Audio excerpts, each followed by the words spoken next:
So you mentioned MSG. So monosodium glutamate is normally an additive that's very toxic to the human body. No, it's not at all. No. Really? No. That was one guy that came out with a paper years ago, and they called it the Chinese syndrome or something. And it's not toxic at all. It's naturally occurring. So you actually have receptors in your body for glutamates. That's so interesting. Yeah. So is there an artificial version that people should avoid? Should consumers be aware of that? Because I've seen some restaurants advertising that they don't have that no in their MSG, stuff. no MSG. And, there's some restaurants that put that in there like they're using it as salt. People were complaining when they went to a Chinese restaurant years ago after this paper came out, they were coming back with a headache or something. So it's more of a flavor enhancer, like a salt would be. So you don't use it like in mass amounts. Right? What you're saying is there is a natural version that occurs. Yes, it occurs in seaweed. Welcome everyone to this episode of Taking Action. I am your host, Michael Allen. Today I'm joined with Kevin Vincent from Newfound Sushi, based in Corner Brook, Newfoundland. Kevin, welcome back to the show. Thanks for having me back. So you said you had a few things you wanted to chat about. I'd love to get to those, but I want to tell you, I was at Newfound Sushi last night, and it was great. I had the tuna tartare, and the tempura cod, and the pork bao bun. Bao bun. Bao bun. B-A-O, yeah. And then also the miso ramen, and it was all delicious. That's a lot. It's a lot. It's a lot. But I wanted to try as much as I could, right? Yeah. And the staff was lovely, and it's a lovely layout, and just a really cool vibe. Yeah, thanks. Yeah, no. It's, I got amazing staff down there, I got to say. Yeah, like we spoke about before, they've been with me for a long time, and they all know how to run the ship, right? So, it's a good crew, and I'm glad you got down there. Yeah, I didn't get your message about what to try until after I left. I didn't get your message until you were already had something ordered. So that's an entrepreneur lifestyle. We're not available all the time. No. I was actually stacking wood at the time. Oh no, right? So I have my phone put to the side and getting ready for winter. So I'll try and make it back and try those things you suggest. And you said a lot of them come from the tuna you had just. Yeah, the tuna I just cut up. Yeah. So. Yeah, it's I tell you, the whole menu has been great over the years, right? Because originally I wanted to start with just seeing my customers eating the sushi. And because when I was at Coleman's, it was just making sushi rolls and they take it away, right? So I was like, okay, I want to start something that I can see them sit down and enjoy the meal. And then it evolved into, there's so many different items that you can offer your customers from a Japanese menu perspective, right? So we've kind of been like a testing ground to see what people like in our community or travelers coming in. So we never always had ramen on there. We used to do I think it was probably 2016 we started doing ramen. And it was only once a week. Okay. Right, Wednesdays. And there's even people that will still message me to go, you still doing ramen on Wednesdays? I'm like, it's 2024, man. Right. But we do it. It's on the menu all the time. I took it off one summer and put on poke bowls, which is it's a Hawaiian thing, but it's taken from the Japanese. So it's just raw fish, so like your tuna or salmon, and then rice and vegetables, and then a sauce that goes over the top of it with avocado and all kinds of. I'm making you hungry now. Yeah. But I took it off just because it was summer, and oh man, I got so much flack for that from customers. Really? They're like, man, why'd you take the ramen off the menu? It was like, oh god, okay, I'll put it back on in the fall. So the past couple summers, I just left it on. Right. And it's a big seller, right? So, yeah, absolutely. And we always do. I'm not a big fan of calling something specials. To me, special sounds like you're trying to get rid of something before it goes bad. Yeah. Yeah. So we call them features, and we've been doing that since the beginning. So we come up with an idea of what we'd like to use, like a local product, local seafood, and we'd throw a Japanese recipe on it, and then put it out as a feature. Might be just for that night, because we were doing like a feature every night, and so it's kind of makes you as a chef always thinking about what am I going to do for a feature.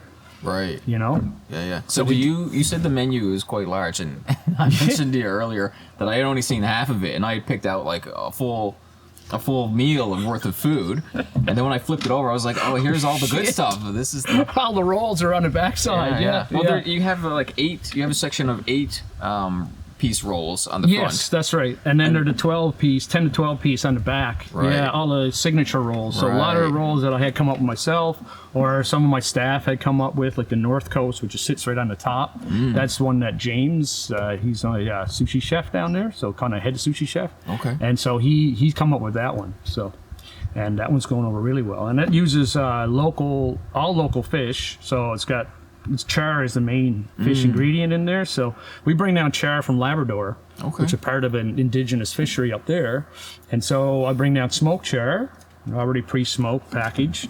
And then I also bring down whole char, and then we'll break down the whole char into fillets, and then break that down into cuts for the rolls and stuff. Right. Yeah, and so that one's going over really well. I got to tell you, since our last conversation about salmon, I've been so on the fence about eating it again. But I seen salmon on your menu, but it was different than what we described in our last conversation. So is this salmon what you would consider wild salmon? That's wild salmon. That's sockeye salmon from the west coast of like BC, Alaska. Right. Yeah. So that's the good stuff. That's the good stuff. Yeah, that's the good stuff that swims in the ocean freely. Right.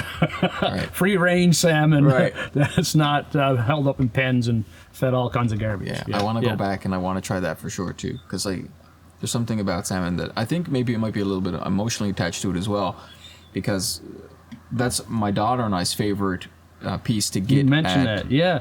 When we go get sushi in town, and we go probably every Friday. Whenever I pick her up, we usually go get sushi, and then we'll go to a cafe and we'll sit down and we'll play some games and spend time together. That's like our routine. Date. Yeah, nice. Yeah.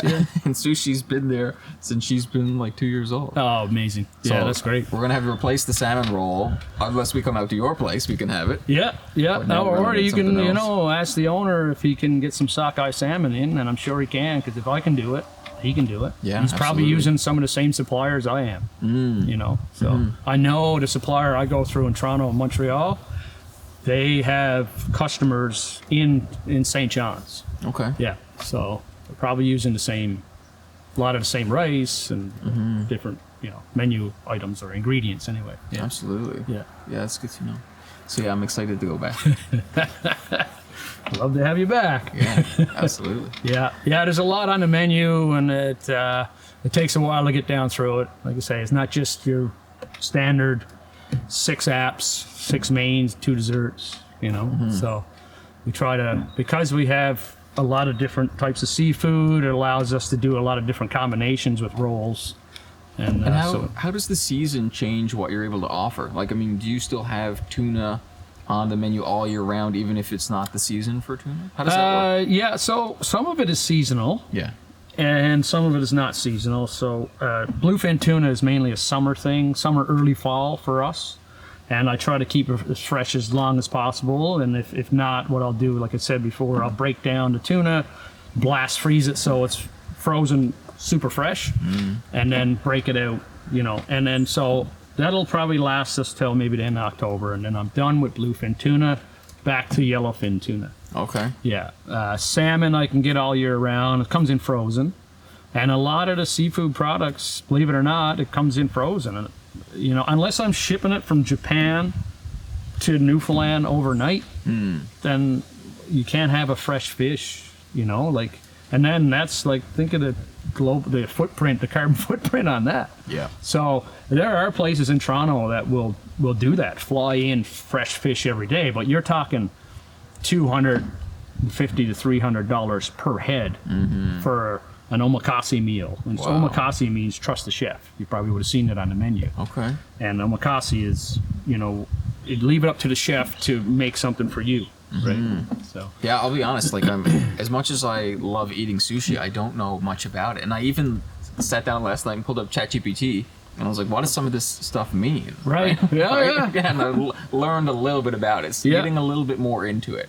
Yeah. And I haven't really been eating raw fish sushi, but the tuna tartare was lovely. That was 100% raw. That was from the bluefin. Yeah. And it was great. It was really, really nice. Good. Yeah, I'm glad you enjoyed that. Yeah. I don't know if it's a bit of a mental thing, like having to get over the fact that you're eating something raw. Yeah. So I tried to lean more into just the taste of it and the enjoyment of it. Right. Yeah. I think we're just North Americans.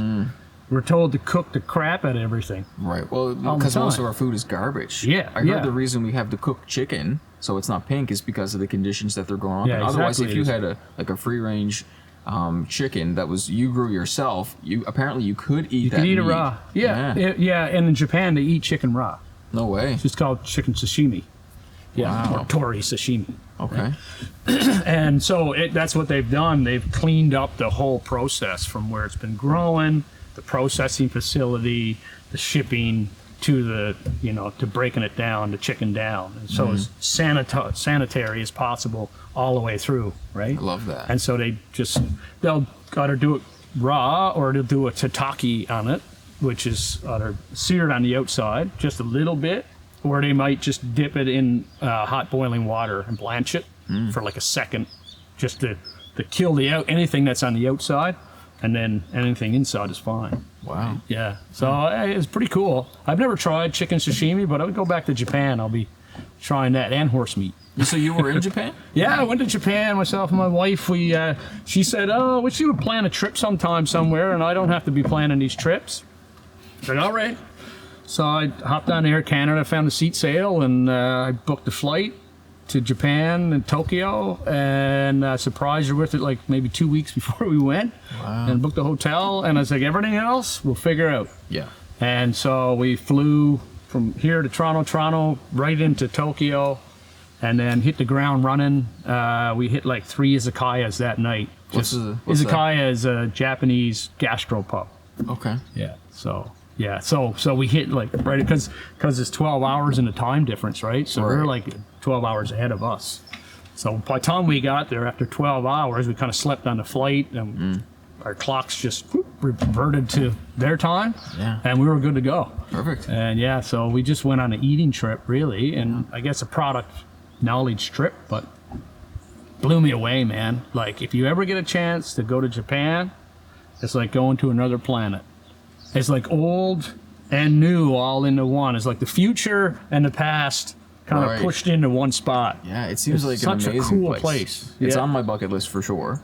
Yeah, I think I want to be on Egypt and actually probably Japan after that. Oh man, I tell you, Tokyo. If you get a chance to go to Tokyo, I mean, there's so much to Japan. Tokyo alone has the population of Canada in one city. Wow.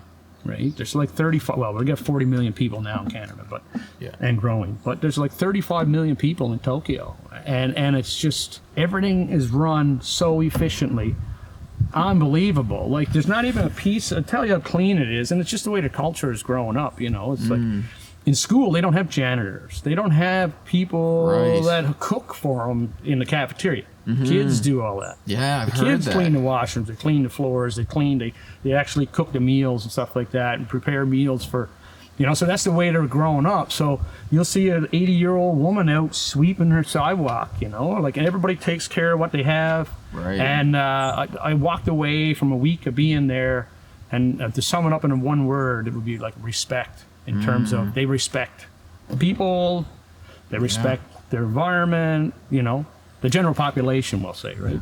I was watching a reel on Instagram a while ago. It was this lady who was traveling to Tokyo. She was new, didn't know much about it. Japan specifically. I'm not sure if it was Tokyo specifically, but she was on this train, and there was a woman and a little girl sitting chatting to each other. So she assumed it was a mother and a daughter. And then the older woman got off and left the kid on the train. And so this like, traveler was concerned. So she kept an eye on the girl. And apparently that's normal over there. Like they prioritize the safety of children so children can travel to and from places on their own. Pretty cool, hey? Yeah. Wild. Yeah. And so different from here. There was another thing when we were over there too is, when you get on a train, like everyone lines up for stuff. There's nobody that's trying to butt in line. Like my wife, she left her wallet at the subway station in Tokyo, the train station, whatever, is like 8 floors deep. Really? And there's different platforms, right? So we went to this, second platform down, and Andrea had her wallet or something left it at a kiosk when we were talking to somebody. And then we went to, we're asking for directions.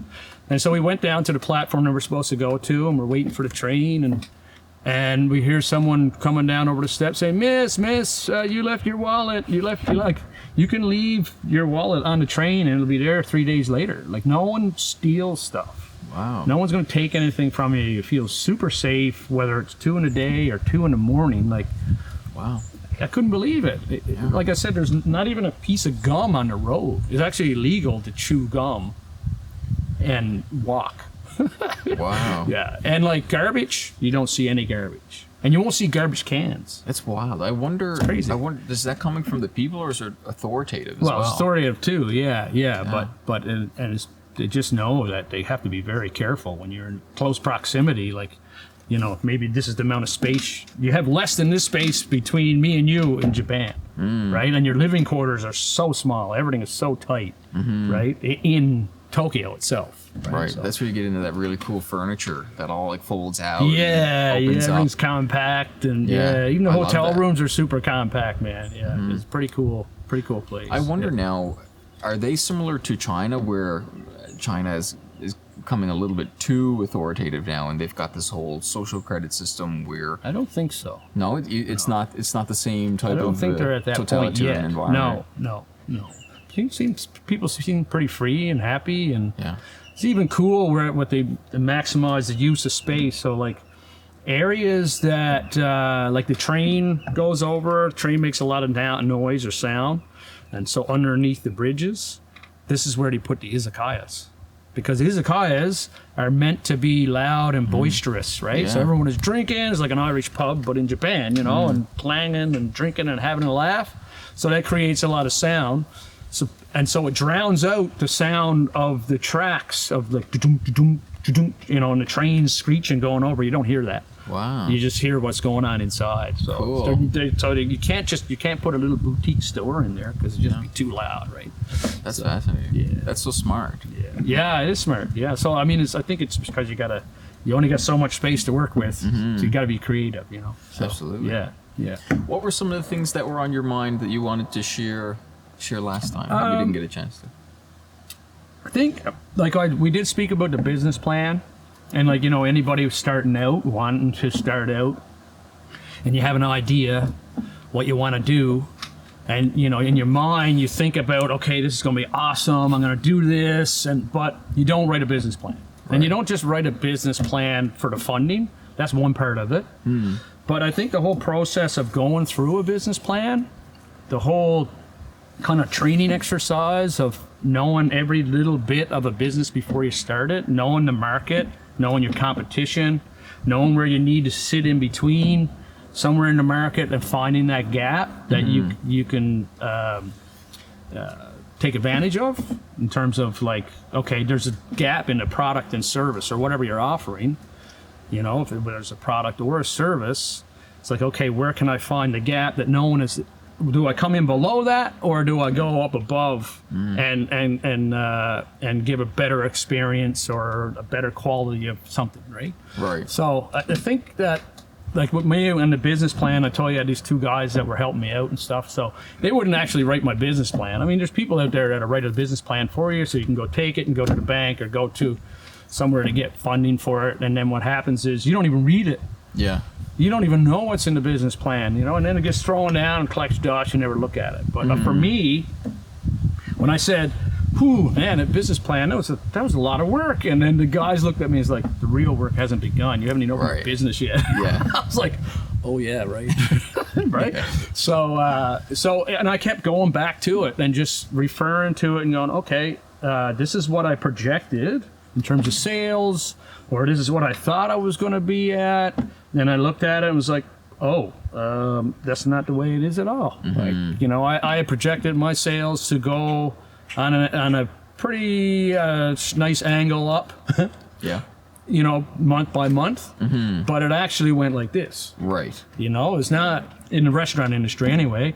You have seasons, and within those seasons you have busier periods. And yes. So that's something I wanted to get across, is like the importance of a business plan. And something that it kind of it makes you think about what you're actually doing and where you can, you know, find the space in between in the market. Right. It's great that you went back to it, because a lot of people see a business plan as like a one-time thing and mostly probably just used for funding. But the fact that you went back to it and used it almost as a live document and said, okay, this is what I was thinking, but it's actually more like this is great. Because there's a new approach now in business that's not necessarily a business plan, but something called a model view canvas. And you've got these grids and you lay out much the same concepts, but it's intended to be a live document. So you go out and I went to the Genesis program in St. John's, and they're basically an incubator. Yeah, okay. So you have a business idea, you go to the Genesis Center, and then you get to test it. You get to do this model view canvas and put all these things in place. And one thing that I really liked about it is that they talk about the importance of the owner getting on the ground and talking to the customers. And it seems like that was one of your main passions for getting into it in the first place. Yes, you wanted to see the satisfied look on the customers' faces. Yeah, that's cool. That's a different concept. Yeah, it's a really different concept now. So the business community is kind of moving a little bit away from business plans and more toward this quicker, get started, fail fast method. Oh, okay. And it's well, it's an interesting approach. It's definitely interesting. Yeah. So I guess when I did mine was 13 years ago, right? So yeah, things change. But I think absolutely. Banks will look at your financials. Mm-hmm. They want to look at where you're going to be making the money and what's profitable, blah, blah, blah. Oh, yeah. They're not going to take any risks. They're not taking risks. They want the safest bet possible. Yeah, and a restaurant is not one of those, right? Yeah. So for me, like I was, it's funny because I was thinking yesterday, when I said that I was going to start a sushi restaurant in Western Newfoundland, in Corner Brook, Newfoundland, you wouldn't believe the naysayers. Right? They were like, that'll never work. Mm-hmm. And it's a meat and potato town. There's a bunch of old people in this town. That'll never fly. Mm-hmm. Right? I didn't respond to any. I don't respond to any negative garbage. Right. It's just keyboard warriors, right? Yeah. And even like my friends, they were like, does he really know what he's doing? I hope he knows what he's doing, man, because restaurants don't usually, they open and close within a year. But if you do your research, you know a lot more than anybody else around you. Absolutely. Any of your friends, any of the naysayers. Yeah. You got it. When you're going into it that you want to have something like financially, your foot is going to land on something instead of taking a leap of faith into the abyss. Mm-hmm. You know that you need to have something there that your foot's going to land on to save you from falling into nowhere. Right. Right. One of my favorite things to say is that I don't take anyone's advice unless they're where I want to be. So my best buddy, my co-host, Ryan Peyton, I don't know why I said that. He's a contractor. Yeah. And when I was looking at buying my home, he was like, Michael, do not buy this home. Like it's an absolute disaster. You're going to sink a bunch of money into it. It needed a ton of work. Yeah. But when I went in there, I was reading a lot. I was doing a lot of work personally into what I wanted for a property, and the location was great. The house had really good bones. I was right back onto Bannerman Park, so it was just, and I saw it as a potential long-term investment with the idea of getting into the Airbnb business. But like he was right, it was a tremendous amount of work. And he said, Michael, do not buy this property. But nowadays he says, Michael, do not sell that property, because he's on a complete 180. Yeah. And as much as I respect him as a contractor and as a person, and he's extremely intelligent and a wicked business person, he wasn't where I wanted to be. And I got this feeling, as much as it was a logical decision, it was also an emotional decision as well, right? Yeah, I guess so. There was a bit more to it. But I think that's important, Don't listen to those naysayers if they're not where you want to be. Right, right. Find those mentors. Or if they haven't been where you want to go. Right, and then Ryan has rental properties and all that as well. Yeah. But he doesn't own an 1893 Victorian-style home in downtown St. John's. Wow, that's your home? Yeah. Wow. Yeah. Wow. Yeah, my house is the ghetto house in the nice neighborhood, which is kind of where you want to be, to be honest. Yeah, totally. So it's like you say, only you know. If you do all that work and research, then you know a lot more than most people, right? Especially if they're not in business. So, and talking about that, like mentors, I've had several people wanting to start businesses in Corner Brook, and I became a bit of their mentor, right? Mm-hmm. I never had a mentor. Well, I did have a mentor in the business plan phase, but I still haven't found a mentor in the restaurant industry that could help me out. So it's been, as an entrepreneur, you're kind of riding solo for the most part, right? And maybe it was a good thing. Like I said, ignorance is bliss. You don't know any different, so you're just going whatever works for you, and like leaning on your staff and them helping you out. And I always say to my staff, I got an open door. You got any ideas? I'm willing to listen to them. Maybe we'll give them a try. If some of them we may have tried before and didn't work out, but I'm willing to try them again. You know, so you got to listen to your staff, right? And customers too, obviously. Yeah, absolutely. But yeah, I've had other restaurant owners come to me, or people come to me wanting to open a restaurant, and like even gave them equipment to open their own restaurant. Yeah, just because I want to see, especially people coming here from other countries, and they don't have much, and so I know I had to go and, you know, look at secondhand shops and all this stuff for equipment to get me started. Like I said, I started with a home stove, you know. But, you know, if you can give them a little bit of help in the beginning and even just a little bit of advice, then they're on their way. And so. Have you thought about where you want to go now that you're where you are? You've been operating for 16 years, right? No, 12. Oh, 12 years, yeah. Have you thought about where you want your next step to be? I think you did mention. I think you mentioned that you were interested in getting one of your employees to take it over eventually. Yeah. What are you going to do after that? I don't know. You know, I got lots of ideas, and not necessarily restaurant. Right? Like, I'm a person that I'm always wanting to learn new things. So I think. You know, it's kind of like, got the t-shirt now. Right. So maybe I'll do something else. I started off in tourism. I'm really passionate about tourism. I'm passionate about the environment around me. And I read a book a little while ago called Eat Like a Fish. And it was actually put out by a Newfoundlander, but he doesn't live in Newfoundland anymore. And it's about the seaweed industry. And how right here in Newfoundland it doesn't exist. There's no industry right now. There will be, because it's happening all over the world. So instead of taking from the ocean, I'm thinking about, and now this is just loosely thinking, but his whole plan and what he had done. I'll give you a quick Cole's notes on the book. So he's Newfoundlander. He left. He loved the fishing industry. He loved working in boats. He worked off the Grand Banks in these trawlers, and he worked off of Alaska in trawlers, and he's worked on like fish farms, and he always liked being around the ocean. So he ended up settling down somewhere in off of Boston or Massachusetts, somewhere around there, and he wanted to open up a oyster farm. So he bought this.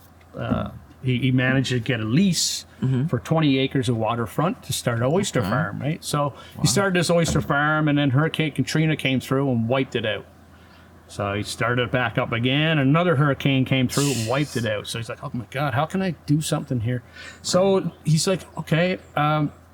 He came up with this term. It's called 3D farming or vertical farming. So he knew that seaweed along the coastline dampens waves, right? So if you have seaweed that can, there's several purposes. One, there's to dampen the wave, but it also sequesters carbon from the atmosphere. Okay. And so it takes carbon. It's a carbon sink, right? So all the seaweeds around the world are carbon sinks, and so you're helping the environment and curbing kind of global warming by growing seaweed. Now, this seaweed can be used for many different uses. It can be used for biofuel, can be used to eat, because we sell seaweed salad, and some of this seaweed, same type of seaweed he grows, is what we serve in a restaurant. Yeah, it's one of my daughter's favorite snacks, that dry seaweed. Yeah, the dry seaweed. Yeah, that's the Korean style stuff. Yeah, delicious. And so the vertical farming method is that you have seaweed growing on the top on lines, and then on other lines that come down, you would have oyster cages, right? So you're growing your oysters. They're all bivalves, right? So they just filter feed. So they're filtering the ocean. Then underneath that, you have mussel, or next to that, you have mussel socks, right? And then below that, you have clams. Wow. So it's vertical farming, and it's farming the vertical water column. And so it's filtering and sequestering carbon. So you're cleaning the ocean as well at the same time, and you're creating food. Yeah. And you're not putting any fertilizer or pesticides or any of that stuff. That's beautiful. It's aquaculture, and we're doing mussel farming here. We're also doing oyster farming. Okay. So that's one of the ideas that I might explore, something like that.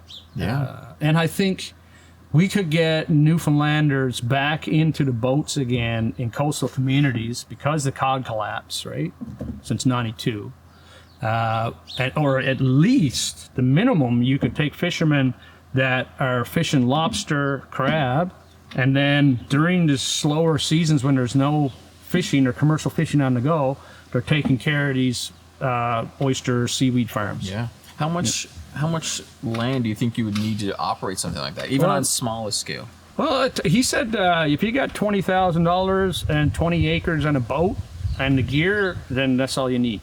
So you wouldn't want to go any less than 20 acres. No. What about if somebody had 5 acres? You probably could, but I think the issue right now is the industry is not set up to receive this stuff. Mm-hmm. It's not set up to process the seaweed, the oysters. It is set up for oysters and mussels and maybe clams too, but the seaweed is another thing. And I think right now it's only in its infancy that it's being explored in Newfoundland, right? So right. I just had a email come across last night that I subscribed to. It's a food and beverage of Atlantic Canada. Mm-hmm. And there's a seminar happening in October 8th in St. John's. So I think I might go to that. And it's all about the seaweed industry because it's happening in States, it's happening in BC coast, Alaska. You found ways for it, like I said, your pharmaceuticals, your food, like ice cream, seaweed. What? Yeah, lipstick, seaweed. Yeah, all kinds of like a seaweed is known as, there's a seaweed that has carrageenan, Irish moss. They used to use this in Nova Scotia PEI hundreds of years ago to make a seaweed pie. Wow. Now, seaweed pie is not seaweed made into a pie. Right. You actually taking a milk and then putting the seaweed into it, boiling it, taking out the seaweed, and the carrageenan or the thickening agent that's in it congeals and makes that pie. Interesting. Right? So that's why it's in like your milkshakes and ice creams.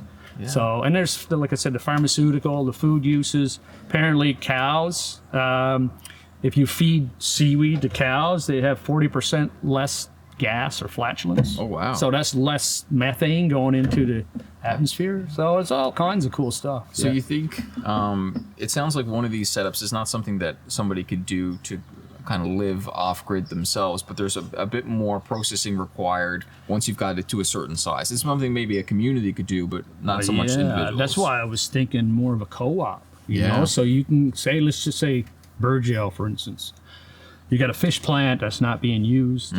You can have these areas that your fishermen can go out. They can take care of these different plots, like say 20-acre plots. The seaweed gets harvested, brought in, processed to a certain extent. Now, whether it's dried or if it's ground up, dried and ground up to a powder and shipped off, or whatever you want to, it's primary or whatever processing you want to do, a secondary, or you can, food or, but obviously it would have to be dried, I think, because it would go bad pretty quick. It would start to decompose really fast. And I think that's where it needs to, in terms of the processing side of things, is where we need to get at. Right. And we're a rock in the middle of the North Atlantic with all kinds of, algae or kelp, seaweed, whatever around, right? So I use some of the local stuff in the restaurant.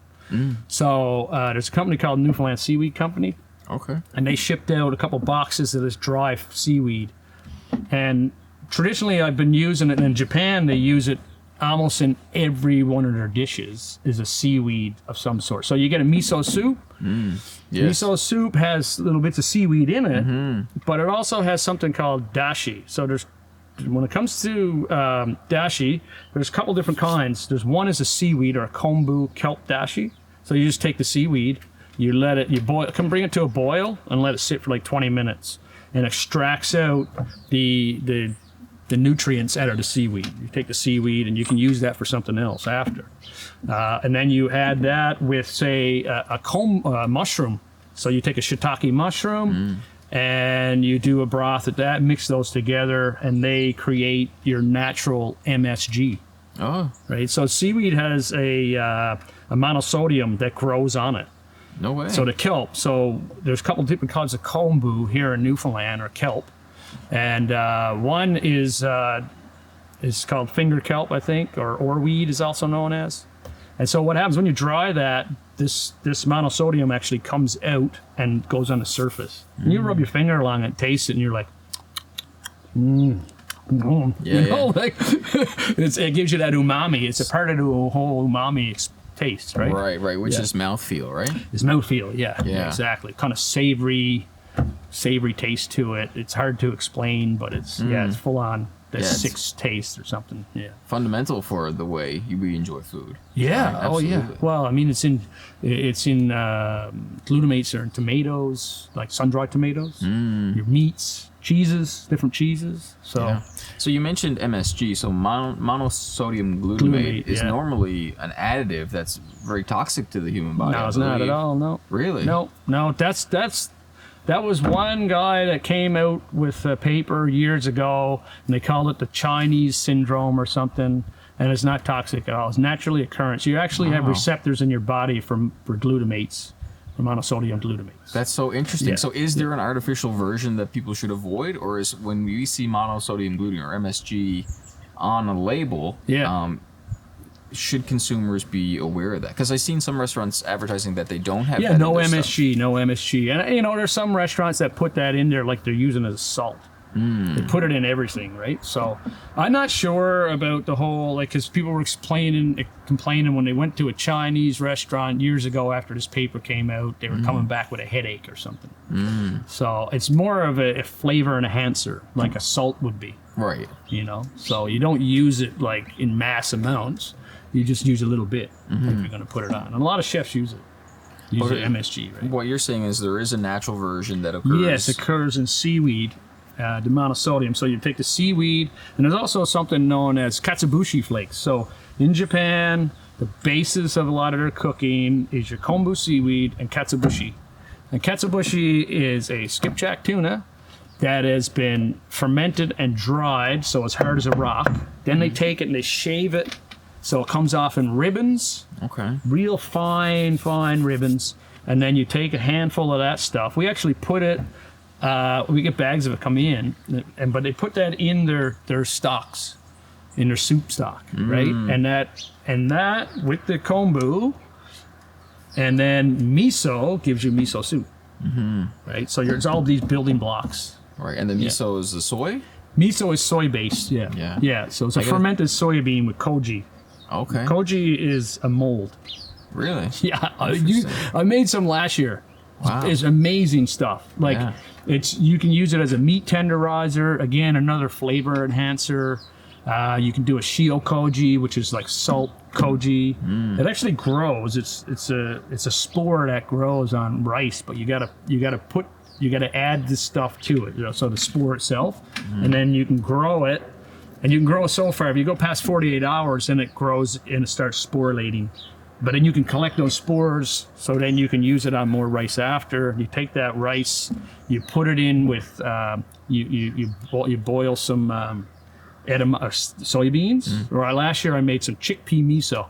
So you take the chickpeas, boil it, you add this koji rice to it, and put it in a mason jar, pack it tight, and throw some salt over the top so you don't have any bacteria growth on the top, and let it sit for 3 months, and you have the most amazing miso ever. Really? It's friggin' crazy. I gotta tell you, the soup, might be slightly off topic, but still talking about the food at your restaurant.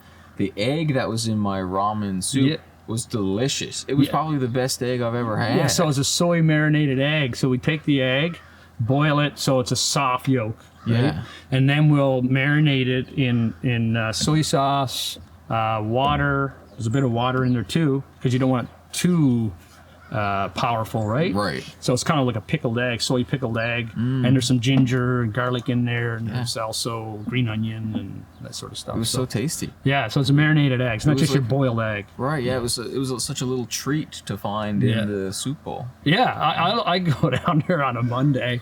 I'm like, man, I'm hungry, so I'll go and eat a couple of these eggs, right? Yeah. Take some wonton crisps and Yeah, they were nice too. Yeah. A lot of what I had at the restaurant last night was not similar items, but done in a really different way than I've ever had it before, which was nice, you know. You really made an egg something unique, and you've made wonton something unique. Right? They're very different.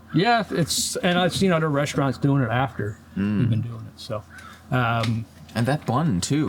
That bao, yeah. So that one there, we don't make that in house. We have made them in house in the past, but because we're so heavy on prep of everything else, right? Making bao buns is an art in itself, and so I get those brought in.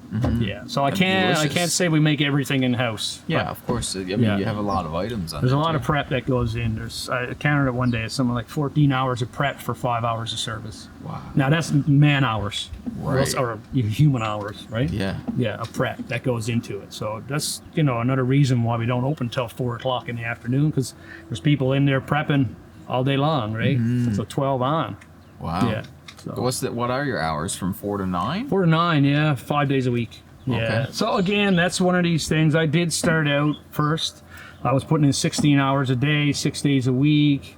Never seeing your family. Sunday off. Your Sunday is supposed to be off, but on one side of your head, you're thinking about what's going on and happen on Monday or what happened Saturday, and then the other side is you're trying to be with your family. And you can't be 2 places at one time, right? So I was like, you know what, Sunday, Monday, and that works for my staff too. So they get 2 days off in a row.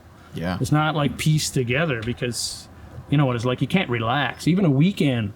Friday comes, can't wait till Friday, and it's like, damn, it's Monday. I never even really relaxed. Right? I know. So yeah, the 9 to 5 is tough. I made a comment earlier. Now that I'm realizing it, now that it's sitting with me for a while, I was saying it's extremely hard to become wealthy or create generational wealth as an employee. It's not actually correct. Because if you look at the percentages of people who become millionaires in Canada specifically, I think like 80% of the millionaires that exist nowadays have made it through long-term investing. But while that is something that people should be looking at, I do believe that our financial system is coming to a pivotal point. Like if you look at the other systems, once a country implements inflation and a fractional reserve system, then it's eventually going to collapse. And so I want to reiterate, you can certainly become a millionaire or multimillionaire by investing over a long-term period, but I think that's going to become less popular as our financial system starts to pivot and turn into something. What do you think is going to go digital? Well, the government is certainly trying to create CBDCs, which is central bank digital currencies. Yeah. I think they're a hard no. I think we need to avoid them at all costs. I've heard so too. Yeah. I've heard some things that they're experimenting with in other countries, and they can do things like implement a time to live, which is basically the government could come out and say, look, you've got this amount of dollars in your wallet, now there's an expiry date on it. So you have to spend it by this time. You have to spend it on these things. Yeah. Right? So the more we hand over control, that's control. Yeah. The worse it can really be. Well, if you go digital currency and only digital currency, there's many issues with that. Like, one is what happens if we get a wide grid wipeout of massive solar flares that take out everything. It's just zeros and ones on a ledger or whatever, right? It's on a computer. So what happens if the computers get wiped out or things get wiped out, electricity goes down, grids go down? I'm a fan of digital currencies, especially Bitcoin. But I think but that's decentralized, meaning that there's that is decentralized, yes. There's no central authority. With CBDCs, they're completely centralized. Yeah, the right. government holds all the power. Yeah. You're right. Yeah. Which is exactly what that's scary. Want. Yeah. Because if you get rid of cash, then I guess we're back to a barter system, right? which can have its positive sides as well. Like I work with an organization now called Let's Barter NL, that's kind of what they're trying to do. They've got their own currency called COD, cash on demand. Yeah, cool. Yeah, which was the currency in Newfoundland for years. Yeah, I love that. And that's kind of the history behind it, right? Yeah. They kind of went back to that a little bit. So I do believe in barter, and I do believe in the concept of digital currencies, and I do believe in cash and stores of value. Mm-hmm. I just think that the government has taken too much power in recent years, since the pandemic. Yeah. Things have really shifted in a negative way. And so the whole, whenever you hear about mis and disinformation, that should be a red flag for everybody. Yeah. That doesn't make any sense. That's hardcore censorship, which is one of the reasons why I'm into the media business. Yeah, well, because it's being shut down. You can't even share any news on Facebook right now, right? In Canada. Yeah, that's right. You try to share something that's positive, and it's like, sorry, can't share this content. It's like, damn it. Yeah, that's right. Yeah. So we're being hit with a lot of censorship bills, and I think we can't really accept that, No, I agree. Yeah. We can't let governments take full control of everything. If not, then we're on a guaranteed income support, and we're under their thumb. And I do agree with some sort of guaranteed income support. Yeah. And especially if, minimum wage, and so say it's a person that has a child, and they can stay home on social assistance and raise their child, or they can go to work and make minimum wage and have somebody else take care of their child, and then at the end of the day they're no better off, they're actually worse off because they could have been taking care of their child, right? And that's kind of, I believe, I don't think the people who are in power, the 1%ers and the 0.01%ers, they're not stupid people. There's a famous quote: if you give your kid to Caesar, don't be surprised if they come back Romans. And I mean, that's kind of what happens. We send our kids to school. We're not raising them. No, we're not. Someone else is them. programming them. We need to be paying attention to what's in that education system. Right? Yeah. And a lot of it is false information, written by, the Europeans that came over here first, right? Well, I was listening to Andrew Huberman the other day, and he said that 50% of what's taught in textbooks is outdated and wrong when they're learning it. It's just so far textbooks are so far behind. Oh, way behind. Yeah. That they're 50% of what they're learning isn't even accurate. Yeah. Plus, then you can get into the whole world of how accurate is peer-reviewed papers, and I do believe that's the way we should go forward. But I think that whole system needs to be cleaned up a little bit as well. There's a lot of messy stuff going on nowadays. Yeah. We could go down a deep hole now. Yeah, absolutely. I want to talk about the pandemic a bit and the pivot, like we already talked about the pivot. Yes. So, with Newfound Sushi was interesting, and so March 2020, boom, everything shut down. Everything went quiet. All flights, all businesses shut down. No one knew what was happening. Right. We were told, you can't go into a restaurant. There's only 2 people in your bubble, right? And it was just, crazy. And so all of which turned out not to have any sort of effect on transmission whatsoever. No, not at all. I know. But it was, we could go down. We can go that way too with it and talk about how people listen to authority and all that sort of stuff. But so with us at the restaurant, so I had to lay off all my staff, which was a killer for me. I didn't want to. I feel for my staff. I try to give them as much as I can in terms of the 40-hour work week, and stay within there, and also having time for them to have off 2 days a week or whatever, and work with their flexible schedules. But so everything shut down. I'm like, oh my God, this sucks, right? I got to tell everybody I got to go get laid off and go on EI or whatever. So, and I didn't know what it was going to be moving forward. I didn't know when people were going to get back to work. I mean, it was a mind-blowing experience for everybody around the world. Yeah.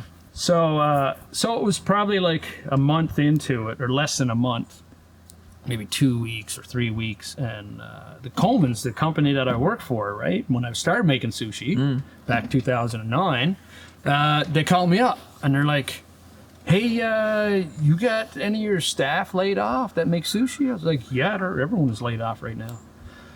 And they're like, yeah, we need staff. Like, we got a lot of staff laid off too. You wouldn't be interested in giving their phone numbers to us so they can come and make sushi for us, in the grocery store? And I was like, how about I make sushi for you? And then she's like, well, we just need to fill the shelves with sushi or something because all the shelves are empty right now. Right. I was like, how about I'll make sushi for you?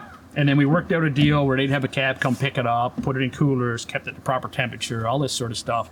And so, I mean, customers were actually hungry for something at that point, right? They were lined up at the grocery store 6 feet apart from each other, waiting 3 hours just to get in and get some food, So it went over really well for us, and I got all my staff back working, plus more. And so, got my staff back, managed to maintain my staff throughout COVID, which was great. And we kept that going for about 3 years. So all through COVID and then past, we'll say COVID, when things opened up. And I think that was the main thing that got us as a restaurant. Wow.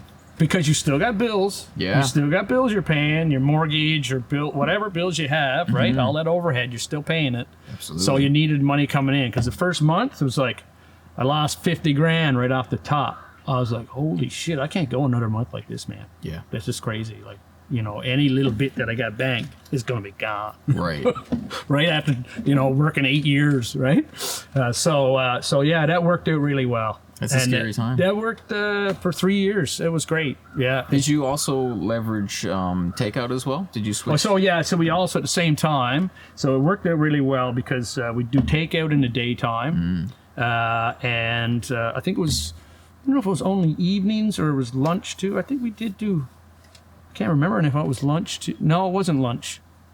We might have did lunch a little bit for takeout, but I think it was mainly like we opened takeout at like 3 o'clock and went till 9 o'clock. So that was great because that really helped out big time. Right. Yeah, and plus the Coleman's thing. So, every week you're getting a check and going to the bank, which felt great. What are your thoughts on those delivery services like Skip the Dishes and DoorDash? I don't buy into that crap. Yeah? They want like 15% of your total bill, right? Right. And that's like restaurants that margins we're just on aren't a there. razor thin margin, like maybe 5%. Yeah. You're lucky if you can do up to 8 to 10. And so you're just giving food away at that point. Right. Just so you can be busy. Yeah. So I don't subscribe to it.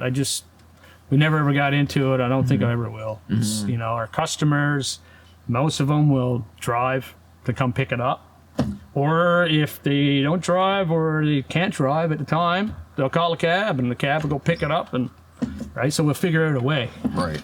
So, but yeah, I think they just take those delivery apps, take full advantage of restaurants. That's a lot. That's a really high percentage. Yeah. Yeah, that's up to 15%, So, and then they throw other charges on top of that to the customer too, right? So actually, a friend of mine, Ian Warren, he created one, and I'd like to know more about it now that we're talking about. But he created Goods to Go, which is a Newfoundland-based delivery service, but it's not just food; it could be anything. I think you want a board game delivery service. Yeah. Yeah.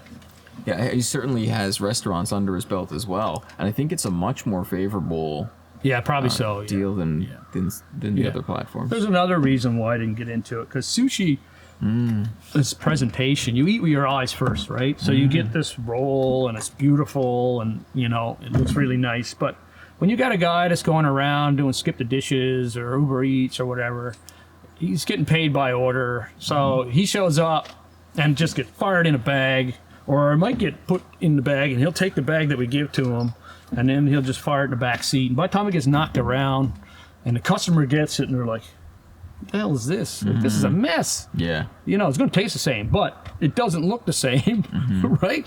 And so visually, you eat with your eyes first. And I didn't want to send out a product that took so long to build a brand with, right, that it's going to be ruined by someone firing in the back of their car and then delivering it. And then you also got to deal with the repercussions of customers not liking it, and then they got to trying to get their money back, and then going through the app, and it's a bit of a headache. Yeah, that's interesting. I've never heard that before. You eat with your eyes first. I wonder, is that factored into taste and enjoyment, much like umami is? Is it umami? Umami, yeah. I wonder, do they factor that in as well? I don't think so, because when it comes to taste, but I do know if you look at some of your major chains, restaurant chains, you walk in there, just take note of how many TV screens are around. Your Boston Pizzas and your, sports whatever bars. Sports bars, right? So and there's no focus on the food. Its focus is on up here and a confusion of noise that's going on around you, right? Yeah. And so you get your food, and a lot of times you don't even remember eating it. Yeah. Right? You don't even focus on it. But for me, in the restaurant, someone said, "Why don't you put some TV screens, man, so we can watch sports?" It's like, it's not a sports bar. I said, I'm not putting TV. I want the focus to be on the food you're getting, right? Yeah. That's why we put so much care and attention into the food. Right. I like that. It's not thrown in a deep fryer and slapped on a plate and sent out. It's we put a lot of time, energy, passion into that food itself. So the space is intentionally designed around that. Yeah. So, and for me with the space, and it's weird how life goes, because when you went up, you were upstairs last night. Okay. So you walked upstairs and there's a big dark wall. So that was a tree that I planted when I was in Beavers, when I was like 8 years old. A tree you planted? That was a tree that I planted when I was in Beavers, and it was a Japanese larch. Wow. So it was a experimental plant that the forestry were doing here in the West Coast. And so they gave a bunch of trees to Scouts Canada to go out and plant around, right? Just whatever, for fun, just anyway. So I had a few trees left over and planted them in the backyard. And so they matured like 2014. Okay. And so 2015, I was building my, we cut them down and I got them milled up. And with intention of putting them in the restaurant. Wow. So and it's a Japanese wood treatment that they do under wood. It's called Shoshugiban, and that's they actually burn the top surface of the wood, and they use this on insides and outsides of buildings. A couple of reasons. One, it makes it insect repellent and rot resistant. Right. Okay. So when they put posts in the ground, you burn the bottom of the post, so it makes it rot resistant. Right? And then so I put that on that wall, and then the back wall with big benches on. That's another one that I'd done, but more refined, so I didn't burn it so much. You'd sweep it off with a brush, and so that one turned out nicer because it raises the grain in the wood. And also, it gives you that nice visual. And if you rub your hand across it, you get the grain feel too. Yeah, there's so much I'm attention. a tactile person, right? So yeah, absolutely. And I like working with my hands. So that's another thing that I've like explored. So the whole sushi has been an experiment for me, like culinary art and also visual art as well. So I've also I did another one. It's called Gyu Taku, which is a Japanese fish printing. So did you notice the fish prints, the tuna fins, tail? So that was my first tuna with the right. So it's on the shirt, it's on the back of the shirt, and so so I got this ordered in this washi or rice paper, and I got this sumi tattoo ink, and I rub it on the fish itself. Wow! And then you lay the paper over the top, and you rub it. Right. Wow, so you actually made those prints. Yeah, wow. And you peel it off, and you got an exact copy of the fish. So it was the history of it is before Xerox, came about. The fishermen would take this out, and whenever they caught a fish out in Japan, they caught a fish that they didn't know about. They would rub ink on it or ashes, make ink out of ashes, and then they would put it and they bring it in so they could show the other fishermen what it was that they caught. Cool. Right? Or, it's like the fish is this big, right? Yeah, so this is actual the size of the fish when you do that sort of treatment on it. So I enjoy that sort of stuff. Visual arts, that's a big thing for me. There's so much built into your restaurant. I want to go back again now, not even just for the food, but to pay more attention to these finer details. Yeah, so the bar itself was a tree here in Steady Brook. It's a white spruce. So when we purchased our property in 2001, it's got some massive white spruce on it that are, like this big around, right? So I had a water line break in 2014, I think it was, and I had to take down one of these spruce. So I climbed up it, cut all the branches off, and then cut it down, topped it. And I knew I wanted to do something with it, right? So when 2015, 2016, when I developed the upstairs of the restaurant, I used that as a bar. So you'll see it in the washroom, you'll see it in the main wet bar, right? Yeah. Did you sit at the bar? I did. Yeah, so that would have been a tree that grew here in Steady Brook. So it's kind of a part of me and Newfoundland. Yeah. Pushed into a little box on Broadway, right? Like I think more customers would love to know that. Do you have any sort of like? I did have a write-up. Yeah. I did have a write-up on a menu couple years ago, and so I'm thinking what I might do is just place it like in a spot in the restaurant. Yeah. And say, this is kind of like the history of Newfound Sushi. Because you get so many tourists. Yeah, I think they might soak all that up, right? That gives so much more atmosphere and vibe to the place. Yeah, and it has more meaning to it than just a box restaurant that someone slapped together and commercialism sort of thing, Yeah, so it's kind of, I always looked at Newfound Sushi as like an extension of my body, even though it's its own entity. Like I could be in there, you're in there so much that when you heard something drop and break, you knew exactly what it was, without even looking. Right. Shit. As a wine glass. That cost me. Right. Right? Eventually, I was just like, oh, another wine glass. Yeah. Comes a part of business. It is a part of business. Yeah. So it's disposable, whatever. Well, I can't wait to go back. Kevin, I think I could chat with you all day. I know. I mean, I enjoy chatting too, man. Yeah, it's lots of fun. Thank you so much for coming back and thanks for sharing having more info.